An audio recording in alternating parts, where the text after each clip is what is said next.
Good day, good day. It is that 90s baseball pod. We are back here for episode number 10. I'm your host, Brandon Warren. You can find me on Twitter at Brandon_WARNE. And my right-handed friend, he goes by Greg with 2 G's, Greg Olson, at Greg Olson 30 on Twitter. How we doing, man? Doing good. I'm excited to talk to our guest today. Yeah, and so if you're first of all checking us out on YouTube, we appreciate that a lot. If you're checking us out on Patreon, we appreciate that even more because you're giving us some of your money, which we definitely prefer. But again, it's cool just to have you here. So if you see us on YouTube, you already see our guest. He is former big league lefty, Greg Swindell. Welcome to the project here, Greg. How are you? I'm good. Thanks for having me on. I'm a little worried we're going to have trouble differentiating Greg's on this show. So I'm glad we're doing a Zoom with video. And like I said, too, if you're doing this via Patreon, you're going to get this right away. The new thing we're doing with Patreon is as soon as it's recorded, I put up the raw audio, no ads, nothing. Anybody who pays for a Patreon subscription, a monthly at any level, will get this podcast as soon as it's released. YouTube gets it on Wednesday. And then on Friday, the masses on Spotify, iTunes, Stitcher, Google Play, Libsyn, Carrier Pigeon, however you get your podcasts, we'll get it. So we're going to kind of stagger it. Now, this week's a little bit different because I had some illness and Greg had, I believe, a charity golf tournament to play in or some kind of golf tournament to play in. So we're structuring it a little bit different. But how did that go for you, Greg? How with double G, Greg, I guess. How did that go for you? Oh, it was good. It was a good group of guys and playing in the Bruce Pearl, Charles Barkley outing. So always fun. Like I said, good group. And then that night I had my class that I teach. So it was a long day and didn't want to waste your time. Oh, that would never happen. I feel like I'm wasting your guys' time. So we'll hopefully not do that here over the next hour or so. Again, very excited to have you on, Greg. Last week, we had Big Ben McDonald who told stories for an hour and change. And I don't even know that I was necessary. I hate to admit it, but I think Greg and Ben really carried the program. So if people haven't listened to that, they can find it on any of their podcast platforms, but also YouTube. I think it was a pretty good video, even if people had to look at me. But yeah, I think we're going to have a lot of fun, Greg. I don't know how often do you go on podcasts and stuff? Are you excited to get on here with us, or are we catching you at a good time? I've done a few. I enjoy it. It's good to get back into the swing of being on camera and getting ready for next year, I guess. Love it. Well, I guess I got to ask, again, since we're doing this for Patreon and all that, we're not going to have any ads. I'm going to try to learn how to put ads on the bottom of the screen here for YouTube so we can still do it. But we're going to dive right in. And I got to know, how did you meet Oli, or where did you guys become first acquainted? Because I know it's definitely not 1997 in Fort Myers, Florida, when you're both with the Twins. I think we first met just playing against each other. And then we went on a trip to Japan. We were on a Japan All-Star team in 92, I believe it was, Oli. That is correct. Yep. Yeah. He was with the Orioles. I was a free agent. I wore my Cincinnati uniform that year, ended up signing with Houston after that trip. And but that's how we met. And we had a pretty good team and a pretty good time over there. Yeah, that was I try to describe that team. It's almost comical. The group that MLB threw over to run over there. Well, I think we talked about that team before a little bit. You were talking about wasn't your center fielder, was he Griffey? Was Griffey on your team that year, the center fielder? And you had, just all kinds of talent. And yeah, good to hear that you got to wear your Reds uniform. They didn't make you go out there in a uniform with question marks on it for your your next stop, like Matthew Lesko on those TV commercials, the guy with the suit that's got all the question marks. You got to rep your Reds colors one more time before you signed elsewhere. Yeah, Charlton Norm was on that trip as well. So the Reds were represented that trip. It was good. I think we tied 1 and won 7. I pitched in the first game. We played the Tokyo Giants. Roger Clemens started the game, went 5 for 4, and gave up a hit. And I told him if he had given up that hit, we'd have thrown a no-hitter that night, because I went 4 and didn't give up a hit after him. But it was exciting just to see Japan, see Tokyo, and travel around and all the cities and ballparks and get to know some guys in the league. What'd you guys think of the competition level when you were out there? Well, I mean, Ole can speak from it. We dominated them because, I mean, we were a Major League All-Star team, and a lot of us in our prime, and it wasn't close at times, but it was good competition. I think you see it, especially now with the guys that are coming over. Yeah, you know what I mean. It was funny. I don't know if I told you, but you remember Larry Sheets was a buddy of mine with Baltimore, and he ended up going over to Japan in '91, might have been '92. And his general manager came up to me before one of the games, introduced himself, actually took us to lunch. And he's like, these guys, you know, actually believe that they can play with you, because I guess the 90 trip went like 5-4, something like that. Wasn't very good. And the general manager would just look at me. He's like, I hope you kick their ass, because they actually think that they can play with you guys. And I just looked at him. I was like, okay. And we ended up, like you said, turning around and thumping it a little bit. But we had, I'm thinking about 5 Hall of Famers on there. I know Boggs, Biggio, Griffey, Clemens should be. Larry Walker. It was Baerga was on. We had Ozzie at short. Ozzie is short. At 6. What was his nuts? Catcher from Philly, Darren Dalton. Wade Boggs. it was. Oh, we were stacked. Yeah, it was. And like you said, we were all in our prime. You guys both played on all-star teams once in your career. How did that experience compare, though, in terms of being with your peers? Again, not facing your peers necessarily. And I think I remember Greg Ole saying too that they sent you out there to prove that they weren't your peers. But what was it like, or how did it compare to being on an all-star team, which each of you guys did in your big league career as well? Go ahead, Zeke. I made one. It was 1989, and that was really special for me because Nolan Ryan had made the All-Star team, and I grew up idolizing him. And I talked to him a little bit, you know, just pitching against the Rangers, and he did pretty well when he was in Anaheim as an Angel in his career. So he was in the bullpen that night, and I was in the bullpen, and all the young guys, Henneman, Jeff Russell, all these guys, and Nolan got through warming up, and he sat down, and we were all, you know, young, first All-Star games. We didn't know what to do.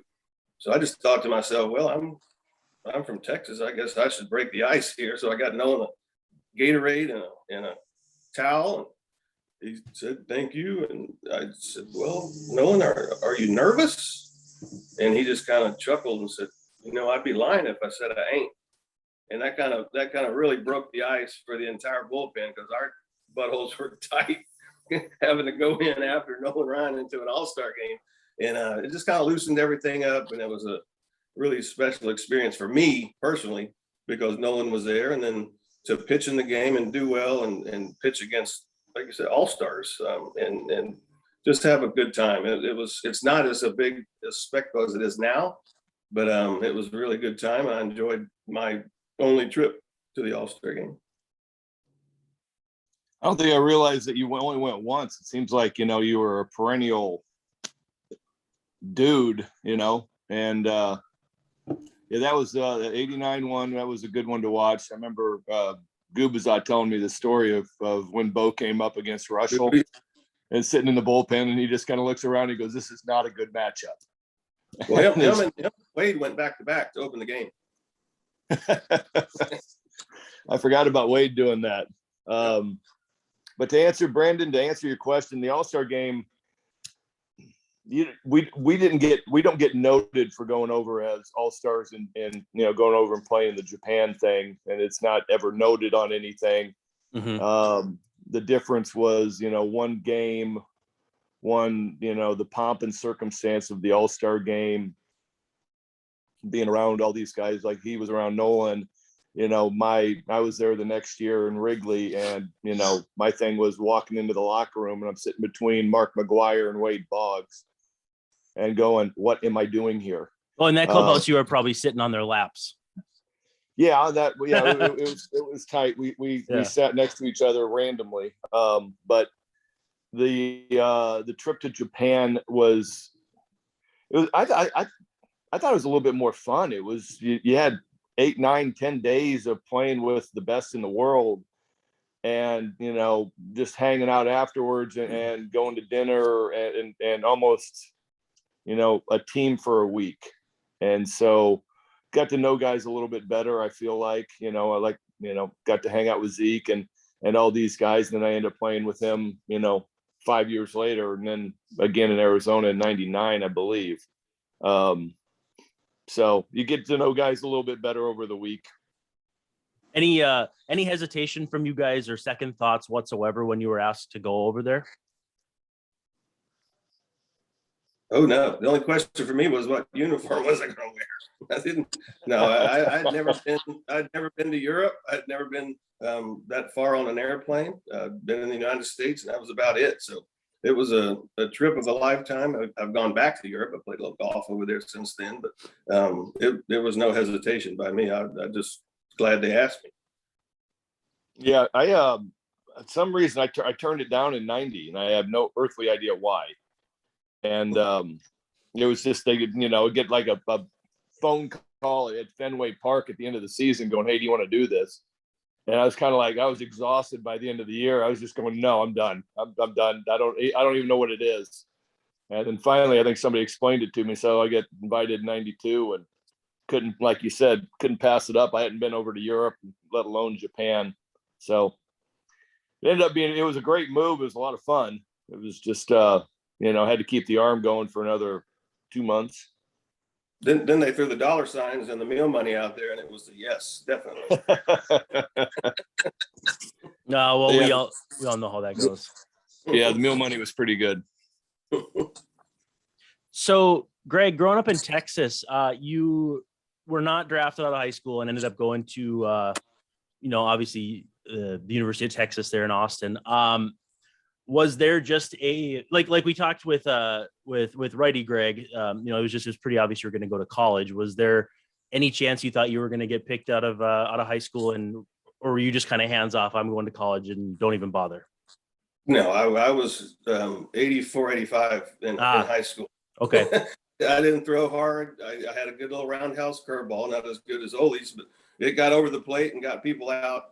And I was on good teams throughout Little League and Pony League, and we all played high school together. So we won the state championship. But my best friend, Rusty Richards, was the first baseman.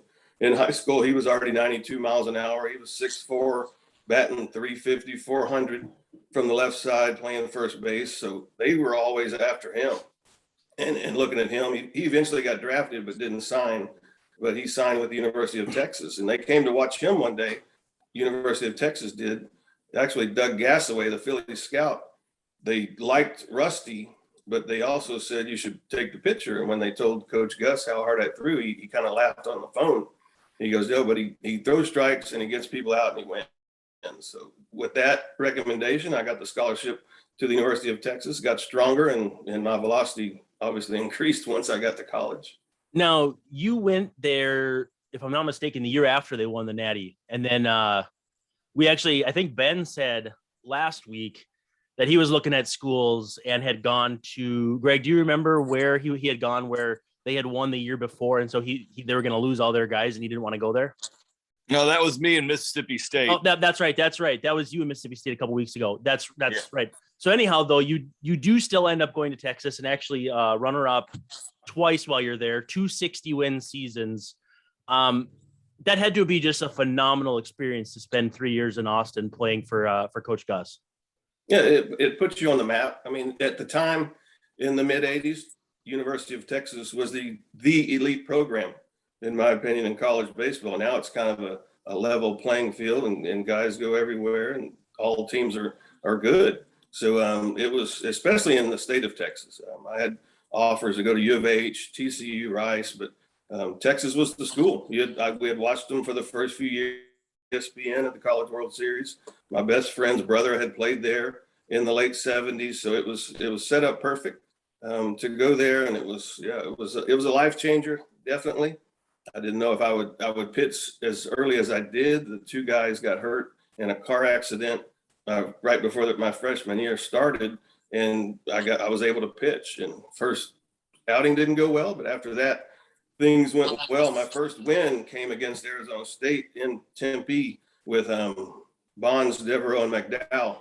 Wow. In the outfield on the team. So when I got those guys out, I was like, okay, all right, I can pitch at this level, and my confidence grew. My fastball that night was 92, 93, and then it never went back for some reason.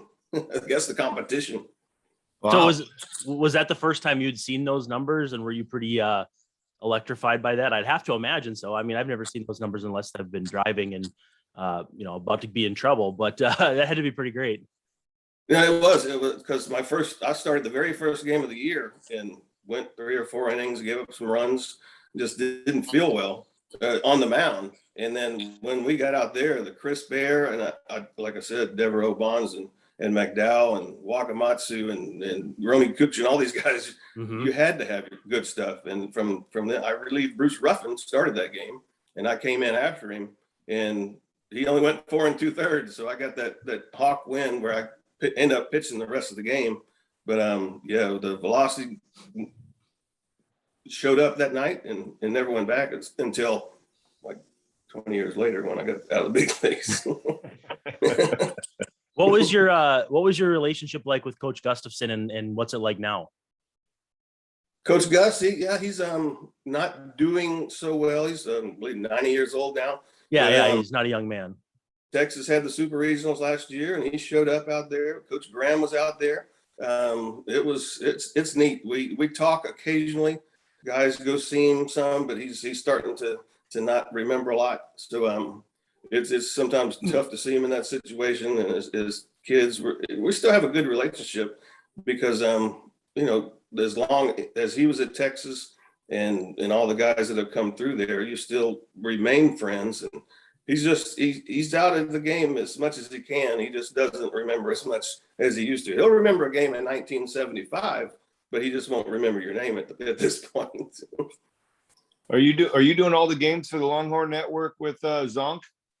We've been doing them. Yeah, we've last few years it's been just me and him. But right now, contract's up in December, so we're in limbo right now. And we have a fall game coming up on Halloween on Longhorn Network that we're going to do. So I would assume, I know it's not good to assume that we'll be back, but maybe eventually, I guess we're going to be on that SEC network eventually. Yeah, a couple of years you'll be moving over here. Yeah, that'd be pretty good to work with a fellow ball player. What's that like? I mean, I've only worked with traditional play-by-play guys calling the game. That and then you got Keith Moreland who you're working with. What's that back and forth like? Well, I think it's a special relationship because we both played at Texas. Both our numbers are retired at Texas. We did well while we were there, and we love the University of Texas.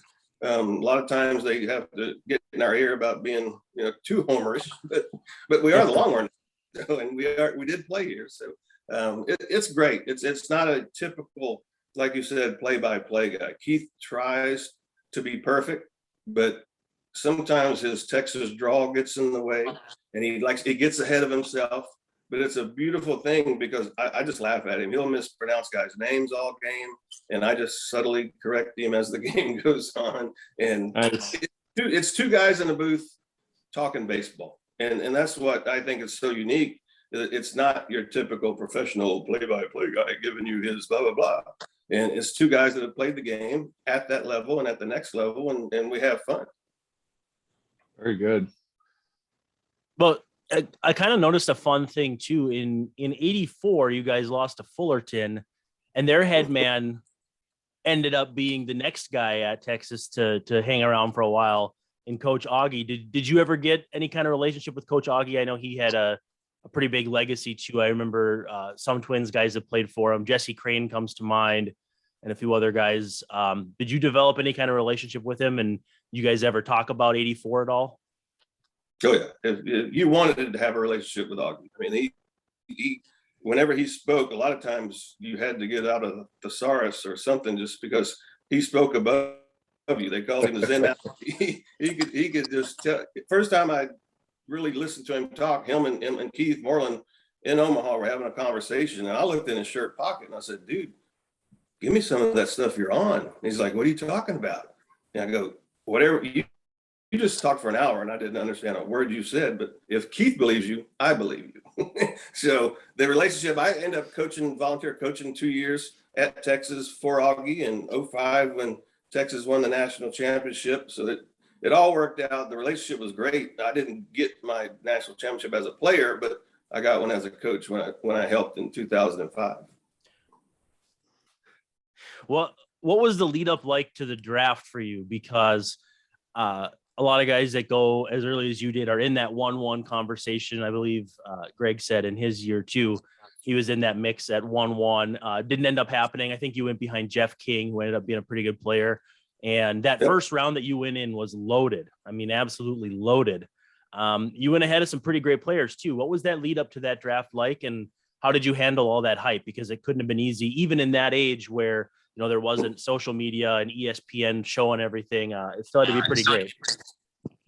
Yeah, it was kind of telephone and telegraph, kind of Morse code. We had to learn by.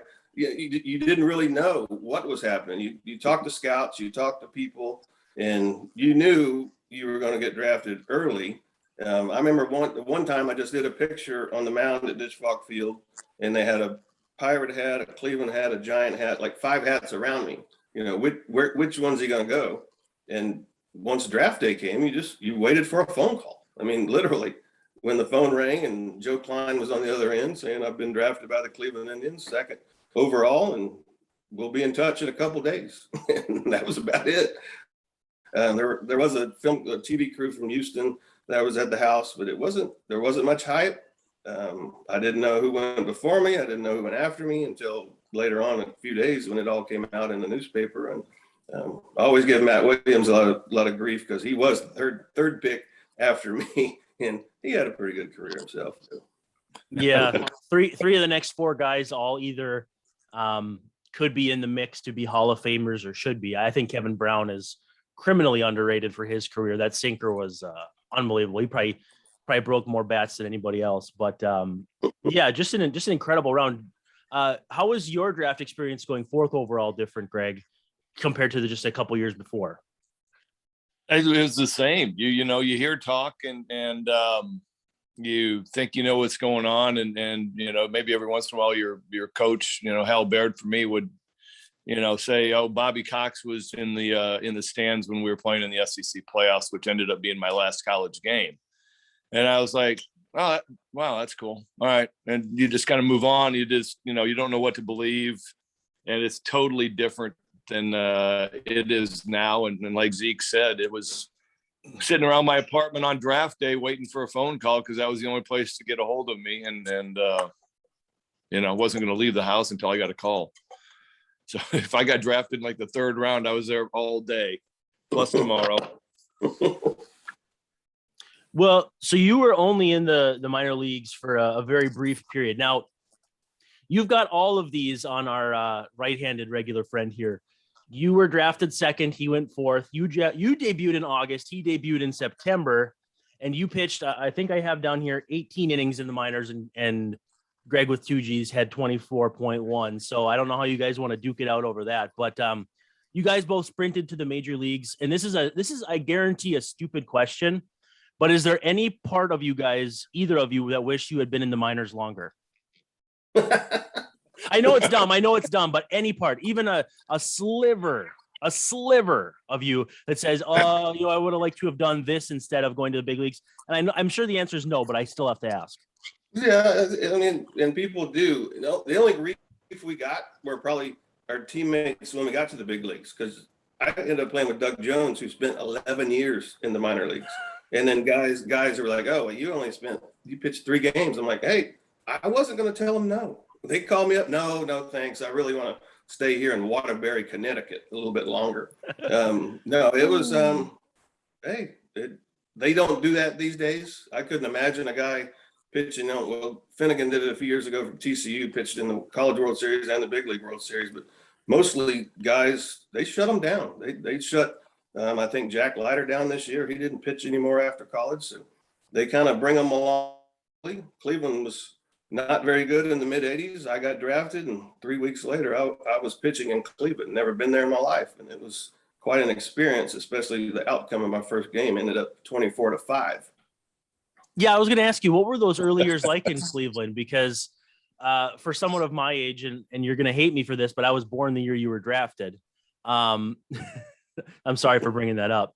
You're getting old.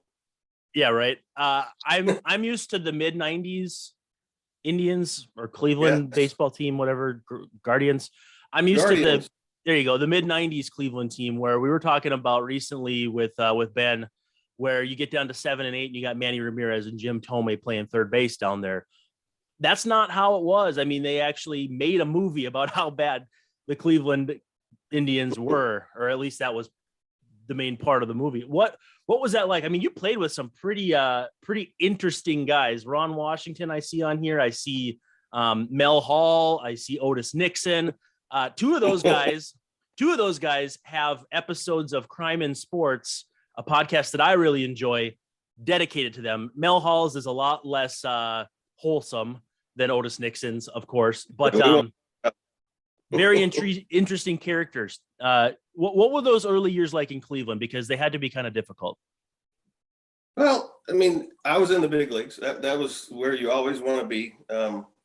I hadn't really traveled the United States. I mean, Texas, we played in college, and we played. We went to Arizona once, and we went to Miami once. I had never traveled airplane to here and there. So personalities with Latin guys, with color guys. I mean, it was just a thing of getting used to, and you listen to them. Well, back then, when you were a young player, you listened to the veterans, and now it was interesting. That's a good way to put it, because now that you see the careers that they had, Steve Carlton came in there. I got to pitch 3/4 of a year with Lefty, who I idolized growing up. Keith Hernandez came through. I got to play with all these guys, and it was a great opportunity to kind of grow and listen, especially when Lefty came. But yeah, when you look back, there were some, I wouldn't call them weird, but just troubled people. Now, yeah. Hey, let me real quick. You talk about Lefty. What, and you talked about you're just talking with Nolan Ryan. What did you take away from Lefty? If you can give us a small piece of it. Well, with Lefty, he was more. He worked out. He did all the arm weight stuff. So his workouts weren't as strenuous as Nolan. That's what I looked at with Nolan. His is all lower body, legs, and things like that, preparing in between starts. Lefty was more, I mean, he was out there a little bit. He liked to really get philosophical and talk about setting hitters up. And that's where you learn is when he would throw bullpens, I would go down there and just listen to him and Ron Comer, who was a pitching coach at the time, and just listen to their banter back and forth during a bullpen. When I threw a bullpen, I just kind of got loose and worked on my spots. Lefty talked about this hitter, that hitter, what's he going to do here? And just, he was just a powerful man. And for someone that idolized him growing up, to be able to listen to him at work was just, you couldn't put anything else around him. I mean, it was perfect. Nice. Yeah. It's funny because you brought it up about how just the difference in the worlds of when we came up. You probably, I think Brandon and I did a stadium run through one of our shows, and the Mistake by the Lake was the worst stadium that I had ever done a baseball game in. But like you said, you didn't know it. You didn't know this was the worst place to be. And I'm not saying Cleveland, I'm saying the stadium. And we had Memorial Stadium. I'm sure, you guys coming in as an opposing player was a dump. But a good thing about that was you could order crabs in the locker room and have them after the game.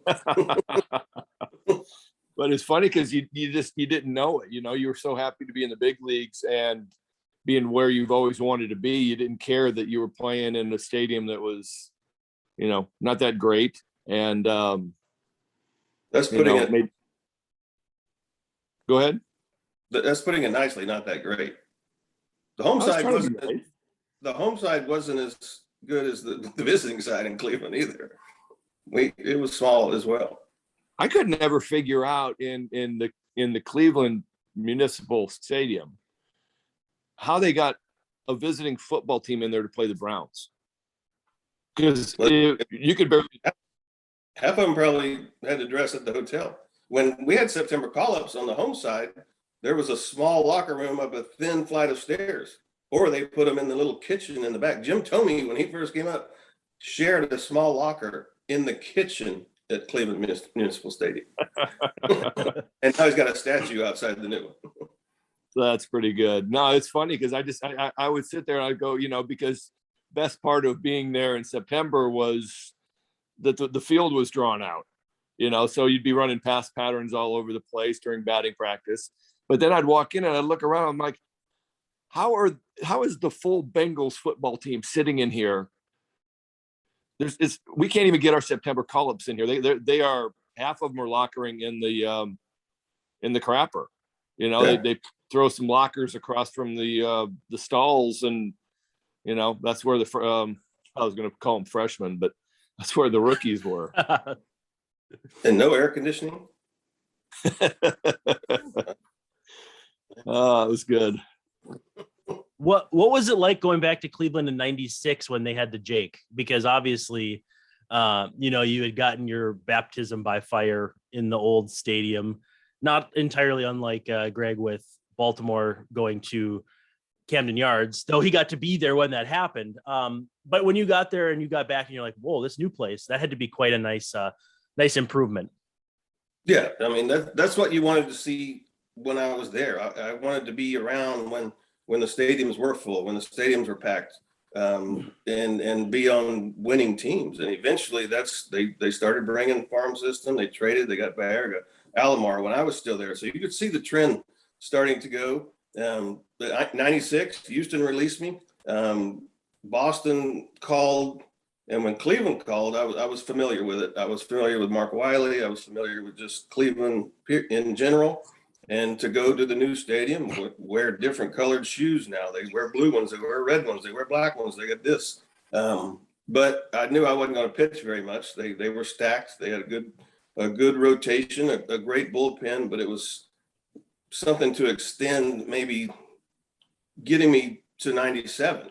And eventually I didn't pitch too much. They wanted me to go on the DL. So I'm like, oh, you can give me a flight home. I'll watch the rest of this season from Texas. So it was fun to see the Jake. And back then, I think they were selling out every night.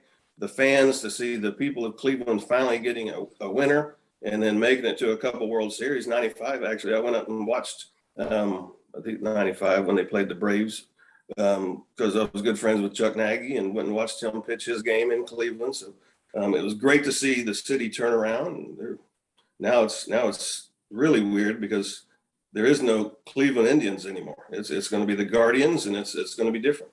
Well, and I think I might have even said this on this show, but I don't think anything summed up the experience of being a Cleveland fan better than earlier this season when Ahmed Rosario hit a home run and the fan that caught it was wearing a Francisco Lindor jersey. And it was like, yeah, that's the guy that replaced the guy hit a homer to the fan who was wearing that guy's jersey. And to me, that it feels actually like the Twins from the previous decade. But what it just to me was very symbolic. Now, if we back up just a little bit to those late 80s, early 90s teams, it seems to me Cleveland was kind of a breeding ground for two different kinds of players. It was young guys who ended up going somewhere else and taking off, and then guys kind of on the tail end of their career. Because you talked about Keith Hernandez. Phil Niekro was in his age 48 season. Trying to see who else. But for young guys, I mean, Brett Butler took off after he left. Joe Carter. Julio Franco, another guy who played until he was pretty much 50. I'm trying to think of who else is on my list. A lot of young guys. How did that tide turn from those guys leaving to when they started keeping guys like Albert Bell, like I'm trying to think of who else they even kept as far as basically the tide turned where they went from losing all those guys to keeping them. At least through their first 6 seasons or whatever before they started flipping them. How did that tide turn? How did they decide which players they were going to keep when they've been kind of pairing them off before? I think they were waiting around for Jacobs Field. I mean, they were waiting around to where they could get revenue. Cleveland didn't. I mean, I saw it my first and second year in. They traded off Bud Black. They traded off Candiotti. They traded off all these guys. I mean, so when you were about to become a free agent, they were just getting rid of you to get younger guys. That's what they did with Joe. They got Baerga. They got Alomar. Chris James came over in that trade. They got some younger players, started to keep them, and then started keeping Nagy, Tomey, Albert Joey Bell. I mean, Kenny Lofton, all these guys that were coming to the system. And then you mix that in with a Eddie Murray, a Dave Winfield, a Oral Hershiser. So you have your young group, your veteran group. That's a great mix. I mean, and it paid off for Cleveland. And it's something they did in the past. They just got rid of guys. And I was expecting totally. That's what happened in my 5th year. I got traded to Cincinnati. So it was a good thing to see, and a good thing. John Hart, no doubt, they did a great job of getting them through some rough patch, but making them a powerhouse for a long time. Yeah. Was the writing on the wall that you were going to be moving, or did it kind of take you by surprise? Because, I mean, you're coming off a pretty good season. You can kind of slice it however you want in terms of wins and losses, but you can only win the games that your offense supports you. Good ERA, didn't walk anybody, kept the ball in the ballpark, do a lot of the things that you can control as a starting pitcher. Was it like, okay, I've kind of played it out here and it's time to do something else? Or did you get the sense that you were going to be in Cleveland for a while yet and it surprised you? Like, was the trade just out of the blue, or how did it come about? No, they came at the end of the year and made an offer to a couple-year contract, but I was about to be a free agent. I'd thrown 200 innings 3 out of 4 years or 4 out of 5 years, and I was going to test the waters. It was not a surprise. Eventually, I was going to test the waters, but it wasn't a surprise. I was in Austin, got a phone call. We're having Mexican food and margaritas, and bartender says, "Hey, is there a Swindell here?" That's how I learned I got traded. I was in Austin at a Mexican food restaurant, and it was a good thing. I kind of let out a scream because Cleveland wasn't that good, and I was going to Cincinnati, who was a couple years off a World Series, and we had a good year in Cincinnati. But I could see, just because of what was happening prior to that they weren't going to keep me around. Who called you at the restaurant? Your agent? My wife at the time. They had called home and told her. Oh, okay. And because she's the only one that knew where we were. Yeah, I was gonna say. Cell phone. So she knew where we were. The bartender, "Hey, Swindell, is there a Swindell?" I thought I was being punked or something. Sounds like a prank call on Simpsons, except not with a funny name. They call the bar. What was that stopover in Cincinnati like? I mean, you didn't change states, not terribly far away, but you played for Lou Piniella. Lots of young, fun talent on that team in terms of Barry Larkin, Jose Rijo, some older guys too. It was a team that, in a different place in, maybe the wild card era, which was still 2 years, or I guess technically 3 years away, would have made some more noise. But, it was pretty clear they went and got you because they thought they had a shot to do something. Is that a memorable year for you in terms of all that you went through in those big league years? Oh yeah, I got to hit for the first time since high school. I was going to ask you about that. And I get traded. I know a guy that has a batting cage just out here in Sugar Land, so I go over there and I hit for like an hour. And I get a call from Larry Rothschild the next day. He says, "Hey, if you start hitting, take it easy. Don't just." And I can barely walk this day because I didn't. I took 4,000 swings in the batting cage. So That was good. Cincinnati, it was a lot of fun. I mean, they got Tim Belcher, they got Bip Roberts to go with Barry Larkin, Sabo, Hal Morris, Joe Oliver. So the team was there. Reggie Sanders was up and coming in Cincinnati. So we had a 9-game lead at the break on the Braves, and I think they went something like 40 games over in the second half, or 30 games over. They were unbeatable, and that's the beginning of their long run as well in the National League. So we couldn't stop them, but in a different era, we probably would have made the playoffs, but didn't. I won games. I pitched again over 200 innings, and I was about to be a free agent. So it was on. So no home runs in your career, but some doubles. Any memorable hits? I know obviously our friend Gregg, who got to hit as a reliever, hit a home run, but any memorable hits? Well, I mean, I don't know if they're memorable, but your first, you always remember your first. Yeah. Donovan Osborne, got a double in St. Louis. Took me 22 at bats, but I got that first hit. I ended up, I think I had 40 something. 1 for 22. Well, no, eventually I got like 11 or 12 hits that year. So I got on a roll. I got hot. 40 something hits, 10 were doubles. I hit the wall 3 times. Hit the top of the wall in the dome whenever they just put those new scoreboards out there and left. Nice. Any other time or any other stadium, it's probably a home run. And then some of those doubles probably could have been triples, but I wasn't going to push things, you know? Yeah. You don't want to show up to the position players with those wheels. Zeke, I do have a question on your Reds days. How did you get out of Cincinnati with your jersey to go to Japan? Did you have to buy it? I was staying there. I was staying in Cincinnati, so they didn't let me work out there anymore. But I told them I might be going on this trip, and if I can wear their stuff, we had the sleeveless, we had the old ones, and old gray and white. Yeah, I still got that picture of the pitching staff in some stadium on a day game, and no, I was asking to just see if might lead down the Marge shot, notoriously cheap with hats. I had to go in there, climb the rafters and get the bat out of the umpire room. I had to be sneaky about it. I couldn't just walk out with them. Oh man, that's when being good friends with the clubbies comes in handy. Well, I don't know if it was you, I don't know who told the story about, them taking your hats back at the end of the season. Oh, well, yeah.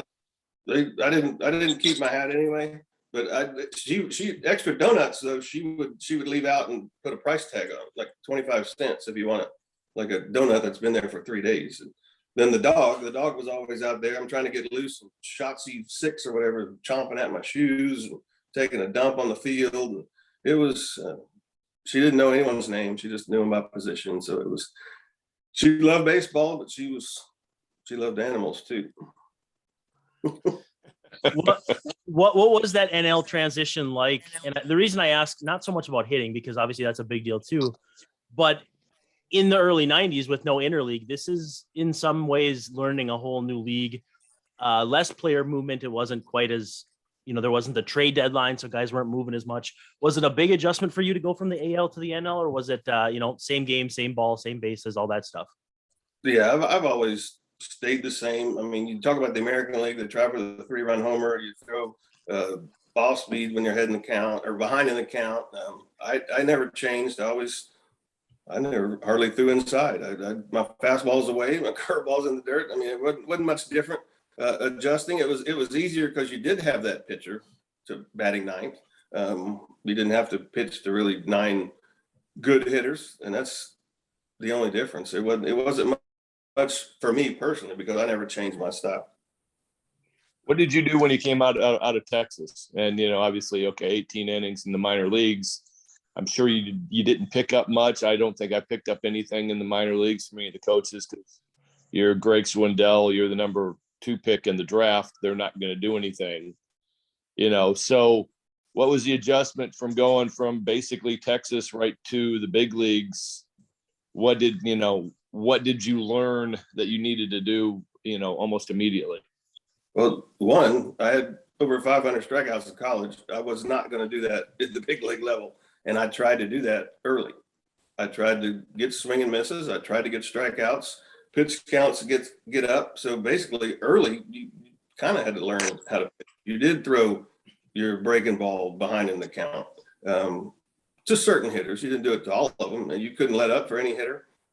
And that was the biggest adjustment, is learning to pitch instead of being a thrower, not just throwing the fastball every pitch. You really had to trust your catcher, trust your coaches, your scouting reports, and whatever you had. So yeah, it wasn't going to be just rear back and throw it by all of them. Although sometimes that was fun. What was free agency like? Because you go back home, you end up signing with Houston. I got to believe that's, every kid's dream to end up in the home state that they grew up in. And so you hit free agency, you stay healthy to that point, which is especially true now, but even back then too, getting that many years of service is not easy to do. What was that experience like, and how rewarding was it to get to go to Houston as a free agent? Well, hindsight, I didn't pitch like I wanted to. So the on-field aspect of it wasn't up to par.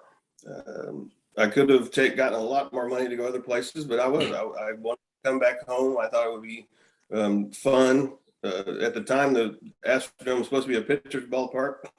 It changed once I got there. It was just a lot of distractions pitching at home, a lot of family wanting tickets, a lot of people wanting this and that, which is okay. But sometimes when it's game day and it's 6 o'clock and you got to be out on the mound at 7, it's not fun. But being back home and living at home and having the kids start to grow up, and wherever we played in Arizona, we moved to Arizona, we played in Minnesota. I went up there during the summers, and we never kept the kids on baseball schedules. So being home and being around and being able to call it at home, which I grew up in Houston. I grew up 15 minutes from the Astrodome, so that was fun. All right, let's talk about your 99 team. Okay. I wasn't there in 97 long enough. We hung out a little bit, but I was kind of doing, I guess, what you were doing the year before, just struggling through mechanics and everything else. Right. But the 99 team, and then you sent me the text about Whistling Straits. I had forgotten it. I'd forgotten we went up there. That was good. That was just what a trailer was the pro shop. There was nothing out there. There was nothing out there because it was a brand new golf course. I mean, it was probably easier for us because it was more wide open and still windy. And you wanted the story. I remember, and I looked it up, the hole 12 right there on the water, a par 3. The wind was blowing, and I think I hit a 3-wood or something because it was so windy. And I sliced it, and it went down onto the rocks in Lake Michigan and bounced straight up onto the green and backed up 15 feet past the pin. And I remember telling myself, and I was playing with you, might have been in the group, I go, I didn't mean to back it up that much. So I had a birdie putt where my ball was actually in Lake Michigan, hit the green, backed up on, and I think I still made par. But it was it was a great experience, because then after the morning round, we went over to Black Wolf Run and played 18 more over there. Then we had a team party later on. Yeah, I do remember that, because we ended up showing up late, and one of our teammates kind of let me know that we that wasn't appropriate with the veteran people that we had showing up late to the team party. But well, you had all the cash, so they couldn't do anything without you. Yeah, that was a pretty good setup for an off day in Milwaukee. It was neat. Yeah, Whistling Straits. What's this place? Well, now it's had a U.S. Open and a Ryder Cup. It's a pretty special golf course. Yeah. Can I ask you what the Astrodome was like as a home stadium? Ooh. Well, I tell you, one time I got knocked out of a game. There were hollow spots in the outfield because they had to move it for football and baseball and take the turf up. I got knocked out of a game, and I'm mad. I go up because it was a pretty good jaunt back up to the clubhouse, about 100 yards, but it was kind of zigzag. And where the rails go, where you move the stadium, whenever they put a different surface, I just kind of laid down on the stairs and was still just steaming and sweating. And I looked to my left, and there's a dead cat, just stiff as a board, just eyes open, just staring right at me.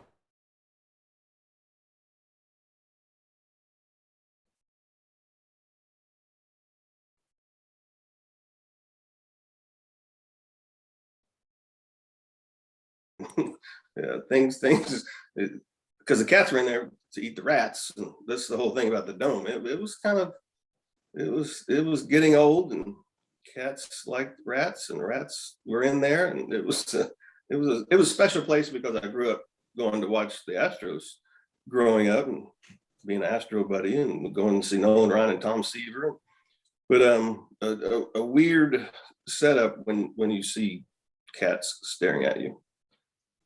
Well, you know what? You starting guys have some weird visual images after you get knocked out of a game, where you go, what you do. You know, I talked to Al when he got knocked out against Cleveland one game, and he goes, I got to the clubhouse and then ended up, leaving Manila Stadium and going on a run while the game was still going on. And I'm going, you know what? I don't know if I'd like that too much, hanging around after, you kind of get knocked out of a game. Usually by the time that I got knocked out of the game was going to be quickly over. So I didn't have to endure too much. Yeah, I remember I jogged around a few cities after getting knocked out of a game. Went around the dome a couple of times. I remember being in Cincinnati, running the bridges and listening to the crowd yell because I was no longer pitching in that game. Well, we've talked about Gregg making 0 big league starts. What was the transition like for you from starter to reliever? Because that transition basically began, I guess, 1996 after things fizzled out in Houston. But when that transition happened, if someone would have told you would have had 6 more seasons in the big leagues, would you have been surprised, or would you have been like, good, that means this is going to work? It was kind of a blessing. Yeah. I mean, it was a blessing. I signed with Minnesota to be a starter. Went there with the intentions of making that team as a starter and rebuilding my starting career. Pitched against the Red Sox in a spring training game, and Scott Hatteberg did a couple 2-run homers off of me. And Tom Kelly and Dick Sutts go, well, we're going to try you as a reliever. I said, okay, well, this might be my last ditch effort to make this team and stay in the big leagues. It worked out. My arm, I never had major arm problems, so my arm always bounced back. And it was just a matter of learning at that point what it took to get ready to go in a game. And then once you were ready, how to maintain that, because you might not go in the game a couple nights in a row. Just adjusting to the preparation. Probably should have stayed a starter because I threw 115 innings out of the bullpen that year in Minnesota, which was like, really? Oh my God, I threw 65 games and 114 2/3, I think. So I was out there not for 1 inning. It was 2 or 3. And I remember a trip to the West Coast where it was almost, I think, 6 out of 7 days that I was on the mound, and it wasn't just for an out. Yeah, I mean, our guys need, if you're listening to this, you need to understand that a quality lefty in the bullpen is sacred, or it was. I don't know where it is now, but it was like, the bell cow of the bullpen. And I remember and I was with Kansas City in '95. And Bob Boone doesn't pitch me in a situation like the 8th inning. I'm setting up Montgomery, and it doesn't pitch me for like 2 or 3 days, but I'm up every night. And I finally, get to him on day 3 in Oakland. I'm like, Booney, dude, I'm up every night. These are kind of the situations that I've been doing. Why am I not pitching? He goes, I looked at your numbers, and I'm going to make you my late lefty now, because I'm killing lefties. And I just looked at him and I wanted to cry, because I'm going, that means I'm up every night, and I'm never going to get in unless the right situation comes up, and I'm going to get George Pratt, and I'm going to get I was like going, oh, please don't do that to me. I don't want to be the late lefty. And I sat there. I watched you guys going, it's an art to getting ready, but knowing that you might not be in, and getting ready and still trying to save something for tomorrow night, because you might be up twice and your window might never come. And it's brutal. So, I remember a few times where I had warmed up 2 or 3 times during the game, and they call down there and say, "Get Zeke up." And I'm like, "I'm ready." Yeah. Go take him out. I'll just get up and go in there. I don't need to throw anymore. I've been throwing all game. But that was saying Mike Morgan. Remember Mike Morgan? He had no sense of when to stop throwing. I think we put 90 seeds in a cup one night in Minnesota or Arizona because he just didn't know when to stop. And I'm like, "No, man, you got to stop. You're going to end up going out and throwing 100 more pitches out there." And I think he did. I think he threw 180 something pitches that night, counting the bullpen. Oh, Mo. Hey, we got about 3 minutes left. Give me a Tom Kelly or a Buck Showalter story. TK one time, I'm warming up in Minnesota, and his thing was, just do the best you can, son. He would just give you the ball and say, "Do the best you can." And well, there's a lefty coming up, and I'm up, and Carlos Carrasco, is that the righty? Something Carrasco. He's warming up. And Hector Carrasco. TK came out and gave the right hand, and Jim Joyce comes out and goes lefty, and I went, I don't think so. And he looked at TK, and TK goes, no, I wanted the right hand. So now I'm like, well, I guess I can't get lefties out anymore. But TK looked at me and goes, "What the F are you doing out here?" I said, "Well, umpire told me left." So I backtraced all the way back to the mound and sat down, and Carrasco came back out. But TK was just anytime. The time in Seattle, I come in, bases loaded, get out of it with 1 run. Next night, same situation. He's out there talking to all the infielders, and I'm just waiting for him to stop talking. I'm just standing there, and he looks at me and goes, "What?" I go, "Looks pretty familiar, doesn't it?"